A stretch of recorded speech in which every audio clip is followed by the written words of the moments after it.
كشف خوان لابورتا رئيس نادي برشلونة هجومه ضد الغريم التقليدي ريال مدريد، ووصف مسابقة الدوري الإسباني بالمغشوشة بعد الفوز المثير للجدل الذي حققه نادي العاصمة أمام ألميريا. وأثار فوز ريال مدريد على ألميريا في ملعب سانتياغو برنابيو ضمن منافسات الدوري الإسباني الكثير من الجدل بعد الحالات التحكيمية التي شهدتها المواجهة.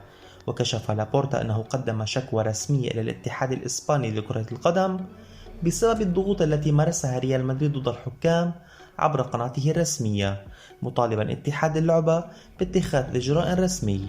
وأضاف لابورتا في تصريحاته: أحترم الحكام، ولكننا نشهد أيضا مواقف تقلقنا كثيرا، وإذا استمر الأمر هكذا فسيكون من الصعب جدا تحقيق أهدافنا، ولا يمكن المنافسة بقرارات مثل تلك التي تم اتخاذها في سانتياغو برنابيو.